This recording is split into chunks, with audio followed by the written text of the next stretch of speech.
আসসালামু আলাইকুম, কেমন আছেন সবাই? আজকে মিল্ক ম্যাঙ্গো পুডিং করে দেখাবো। মিল্ক ম্যাঙ্গো পুডিং করার জন্য আমি 3টা আম খুব ভালো করে ধুয়ে নিয়েছি। আমগুলো আমি ছোট ছোট পিস করে কেটে নিয়েছি। আমগুলো একটা ছুরির সাহায্যে আমি ছাড়িয়ে নেব।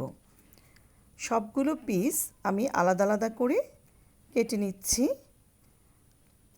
আমগুলো সব কাটা হয়ে গেলে আমগুলো আমি একটা ব্লেন্ডার নিয়ে ব্লেন্ড করে নেব। আমের পিসগুলো কাটা হয়ে গিয়েছে, এখন ব্লেন্ডারে ঢেলে নিচ্ছি। আমগুলো খুব ভালো করে ব্লেন্ড করতে হবে। আমগুলো মিহি করে ব্লেন্ড করতে হবে যাতে আমের কোনো আঁশ না থাকে।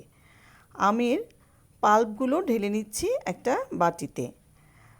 আমে যদি আঁশ থাকে তবে একটা ছাঁকনির সাহায্যে আমটা ছেঁকে নেবেন।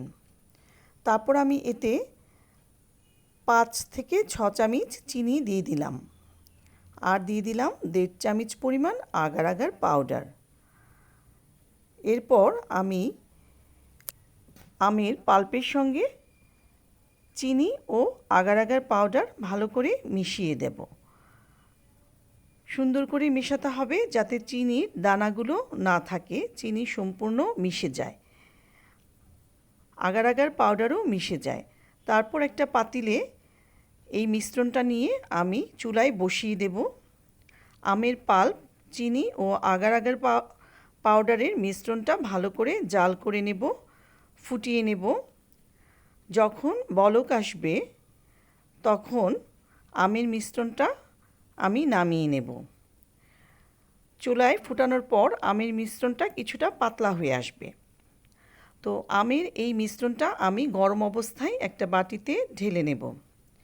এটা রুম টেম্পারেচারে ঠান্ডা করতে দেব কিছুক্ষণ। ঠান্ডা হলে তারপর আমের এই মিশ্রণটা আমি ফ্রিজে রেখে দিব 2 ঘন্টার জন্য। 2 ঘন্টার মধ্যে আমের মিশ্রণটা জেলো হয়ে যাবে। তখন এই জেলোটা আমি কাজে লাগাবো পরবর্তীতে। এরপর আরেকটা পাতিলে আমি 1/2 লিটার দুধ জাল করে নিয়েছি। খুব ভালোভাবে জাল করে নিয়েছি, ঘন করে দুধটা জাল করে ঠান্ডা করে নিয়েছি। এতে আমি 1/2 কাপ চিনি দিয়ে দিয়েছি, আর দিয়েছি 1/2 কাপ গুঁড়ো দুধ। গুঁড়ো দুধটা কেউ চাইলে স্কিপ করতে পারেন, এটা দিলে পুডিংটা টেস্ট বেশি হয়, সেই জন্য আমি দিয়েছি। আর দিয়েছি 1.5 চামচ পরিমাণ আগার আগার পাউডার। তারপর গুঁড়ো দুধ, আগার আগার পাউডার আর চিনি দুধের সঙ্গে ভালো করে মিশিয়ে নেব। ভালো করে মেশানো হলে এই দুধটা আমি জাল করে নেব। দুধটা ততক্ষণ পর্যন্ত জাল করব যতক্ষণ পর্যন্ত দুধটা ভালো করে ফুটে যায়। দুধটা ভালো করে ফুটে গেলে, বলক আসলে, তখন আমি দুধটা নামিয়ে নেব। এরপর 2 ঘন্টা আগে যে জেলোগুলো আমি রেডি করেছিলাম ফ্রিজে, আমের জেলো জমতে দিয়েছিলাম, ঠান্ডা হতে দিয়েছিলাম, সেই জেলোটা নামিয়ে নেব। নামিয়ে সেটা ছোট ছোট করে কেটে নিব কিউব আকারে।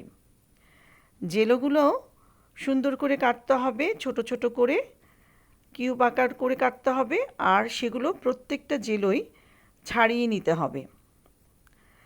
এভাবে আপনারা শুধু ম্যাঙ্গো পুডিংও করে খেতে পারেন। তো এভাবে খেলেও ভালো লাগে। আমি জেলোগুলো ছোট ছোট করে কেটে নিচ্ছি, আর প্রত্যেকটা জেলো আলাদা করে নিচ্ছি। একটার সঙ্গে আরেকটা কিউব যেন লেগে না থাকে সেই চেষ্টা করতে হবে। দেখুন কত সুন্দর হয়েছে আমের জেলোগুলো।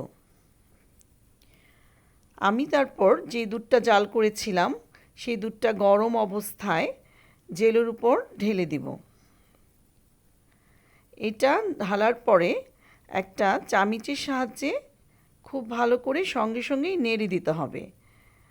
না নেড়ে দিলে, নাড়িয়ে না দিলে এটা আপনার জেলোগুলো এক সাইডে থেকে যাবে, তখন পুডিংটা দেখতে সুন্দর লাগবে না।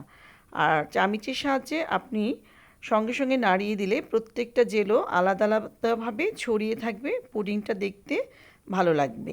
এরপর 2 ঘন্টার জন্য আমি আবার ফ্রিজে এই পুডিংটা ঠান্ডা হতে দিব।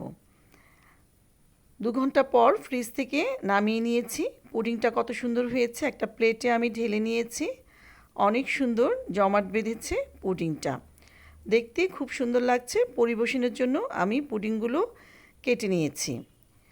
ভিডিওটি ভালো লেগে থাকলে অবশ্যই লাইক, কমেন্ট ও শেয়ার করে পাশে থাকবেন।